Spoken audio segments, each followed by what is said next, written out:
Hello दोस्तों, जय माता दी, राधे राधे। आप सभी का हमारे चैनल पर स्वागत है। आज हम आप सबके लिए एक बहुत सुंदर सा भोलेनाथ का नटका गीत लेके आए हैं, जिसमें भोलेनाथ जी माता सती को समझा रहे हैं, अपने नैहर जाने के लिए मना कर रहे हैं कि मत जाइए, आप वहाँ बुलावा नहीं आया है। तो माता सती जो है नहीं मानती हैं।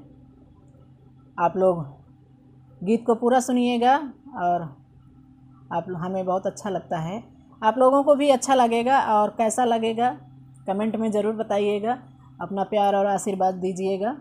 आइए सुनाते हैं। शिव जी से बोली सती नारी हो, पिया माना कहने वा। शिव जी से बोली सती नारी हो, पिया माना कहने वा। शिव जी से बोली सती नारी हो, पिया माना कहने वा।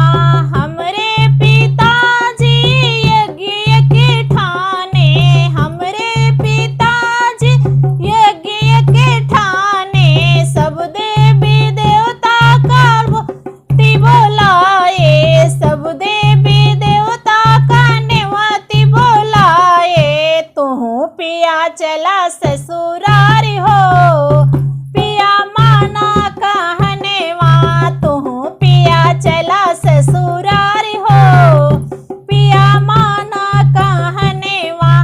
शिव जी से बोली सती नारी हो, पिया माना कहने वा। शिव जी से बोली सती नारी हो, पिया माना कहने वा। शिव जी ने गौरा को अति समझाया, पिता घर जाने से धीरज बंधाया।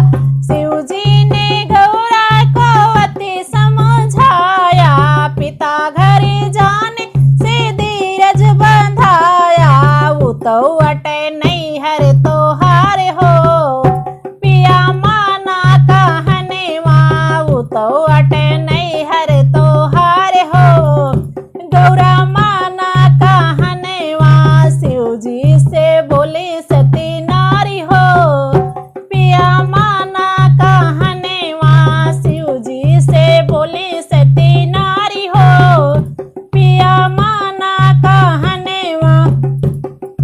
सब तो देखने हुआ शिव ना देखाने, सब तो देखने हुआ शिव ना देखाने। मन ही मन गौरायत पछतानी, मन ही मन गौरायत पछतानी। कूद पड़ी अग्नि मझारी हो, पिया माना कहने वा। कूद पड़ी अग्नि मझारी हो, पिया माना कहने वा। शिव जी से बोली सती नारी हो, पिया माना कहने वा। शिव जी से बोली सती नारी हो, पिया माना कहने वा।